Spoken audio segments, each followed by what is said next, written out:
What's happening, everybody? It's Jeff Lightsy Jr. here with the Ball Sports Network. Thank you for the continued support. Continue to like, share, subscribe, thumbs up button, all that good stuff. Now, Denver got a win over the LA Clippers last night, but it's not really much to brag about. And here's why.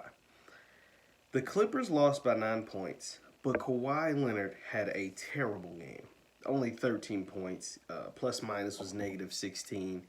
And he just had, he even missed 2 free throws. Kawhi's a 90% free throw shooter. Like, this was just an awful game in Kawhi Leonard standards.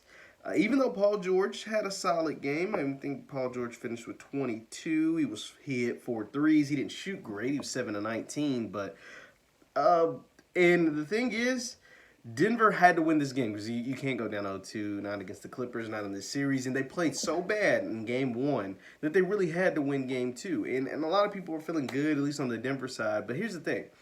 You can't count on Kawhi Leonard to play this bad again. Even though Jermaine Grant played a great game. He defended him really well. And Jermaine Grant has some success in defending Kawhi Leonard. He gives him the most trouble out of anybody, out of most people in the entire NBA, and especially for the Denver team.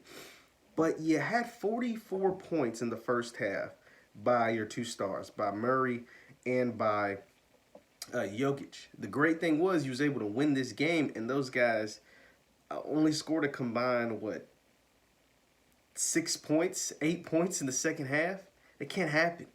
These guys, they scored like 6 points in the second half between the 2 of them. That can't happen if you expect to beat the Clippers in a series, which I don't think they're a win. And here's even more of a reason why. You can't count on Gary Harris to play as big as he did last night. I just don't see that happening. Every single game, 3 of the next 5 games. You know what I mean? Like 3 more times to win 3 more games like that. Kawhi Leonard is not going to be held to 13 points and shoot that bad. He missed a bunch of shots that he normally makes. And that's what the Clippers count on for them to be a successful team.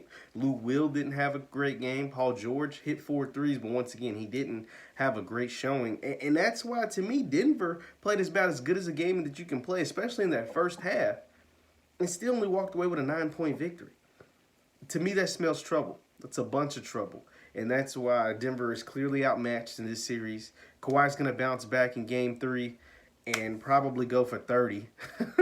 and if Paul George can somewhat, hit his threes, honestly. Just defend well and hit his threes and let Kawhi Leonard and Lou Will really do the bulk of the scoring, the Clippers are going to be in great shape.